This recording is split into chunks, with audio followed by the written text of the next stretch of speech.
Hey, everybody. I'm sending this out to our leaders. I took a couple weeks off uh, for refreshment and rejuvenation.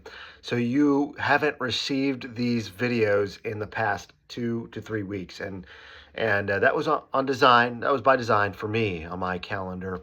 That should be a help to you as well.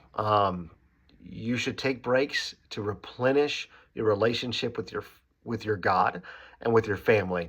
It should be something that you do regularly. In fact, you should feel from time to time that you are expending too much energy and help and blessing to those around you as a leader. There should be times where you start to feel and start to understand how your body and your mind and your spiritual life works. And when those times of exhaustion hit, or you start feeling the burn, spiritually speaking, you start feeling that depletion, you take time apart. In fact, you probably should take time apart before the depletion even starts to feel, to get in from the Lord, spending time in the Word, studying, reading great books, being with your family, doing what replenishes you. All right, that's free. I wanted to share that with you as we start something today. I wanted to share with you this idea, really this principle in the Bible we find of the power of determination.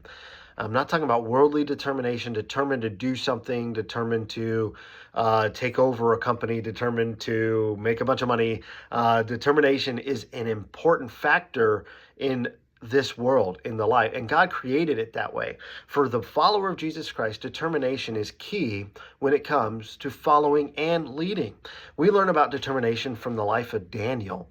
In Daniel 1:8, we see a man, a teenager, that was conflicted with the situation he has. He had been ripped away from his home, from everyone he'd ever loved and known, from everything he'd ever possessed, and he was brought into Babylon as a captive, as a servant, as someone who could possibly just as easily be killed.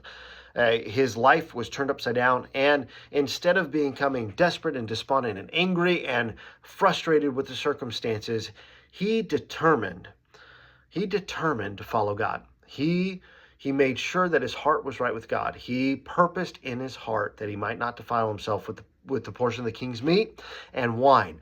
The king's meat was delightful. The food and the wine was indulgent, but it went against his principles and his values. It went against his whole being as a follower of God.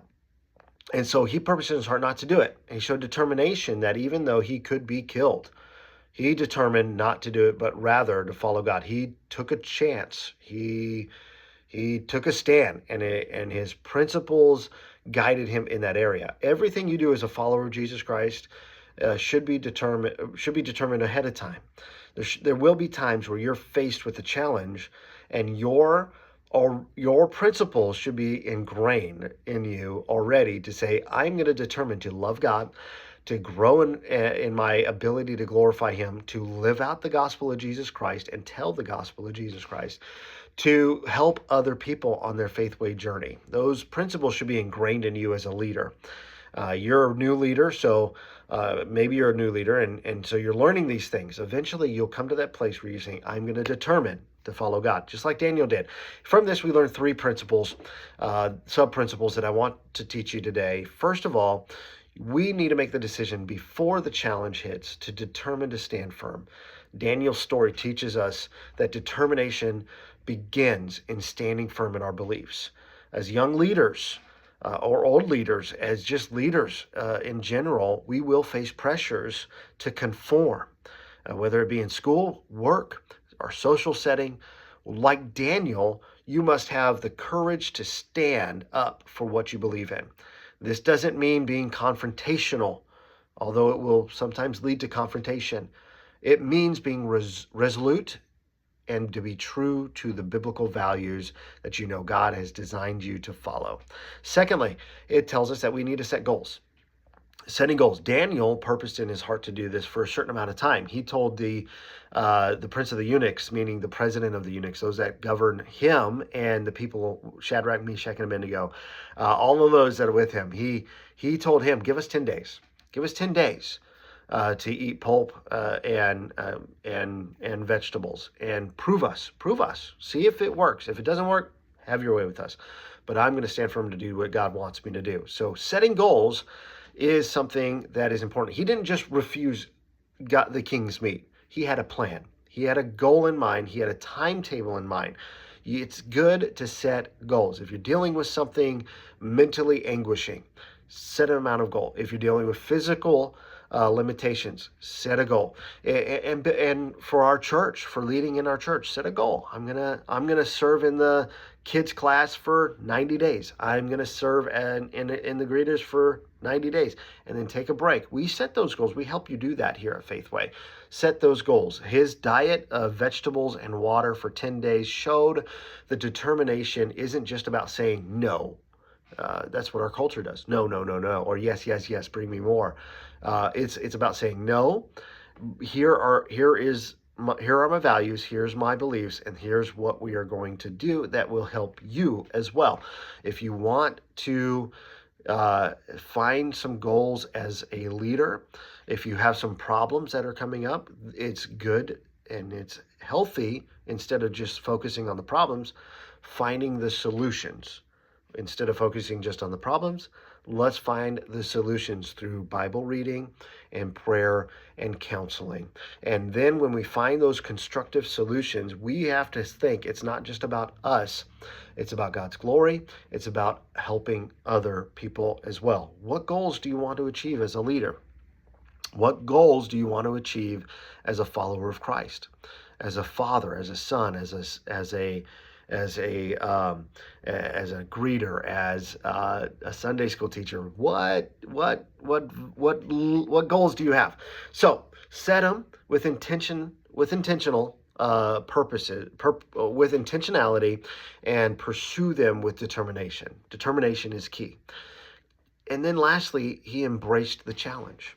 He created the challenge, but then he embraced it. So a lot of times we create challenges, but then we don't embrace them. We need to embrace the fact that we're followers of Christ, that he will guide us and he will lead us. And we can say yes to him, no to the world. Yes to what he wants us to do, no to what our flesh wants to do. There are serious consequences when we say we have these beliefs, but we're not determined to follow them. We're not determined to embrace the challenges. Daniel's determination to stick to his principles opened new doors. And yours may not open the doors that God allowed Daniel to have, but you sticking to your challenges, embracing the challenges, and being determined to follow through will create consistency, mental health. It'll create emotional health. It'll create physical health. It will create, most importantly, spiritual health in your relationship with God. It will open unexpected doors. It will have unexpected outcomes. Some will mock this, but can I tell you, when you embrace what God wants you to do, what the Bible tells us to do principally, we shouldn't shy away from it. We will face them head on with grace and love, and they will grow us, and we will succeed biblically. We'll have great success like Joshua did in Joshua 1:8. All right, in conclusion, determination is vital. It's a vital quality for young leaders and old leaders, for everybody. It's vital. Daniel had that determination. And like Daniel, you have the power to stand firm on your beliefs, to set meaningful goals, and to embrace challenges. Remember that your determination will inspire others and create a positive impact on those around you, even though there might be some negative kickback. Facing the negative kickback positively by faith in Jesus and faith in his word, you will help create some positive impact. As step by step, you will see your role as a leader continue to grow, and you will carry with your spirit of determination, the truth that Jesus sustains us. The determination isn't in, I can do it. The determination is, God will be glorified. God will use me to preach the gospel, and God will use me to help others on their faith way journey. So be brave, be bold, let your convictions guide you. God bless you. We'll see you soon.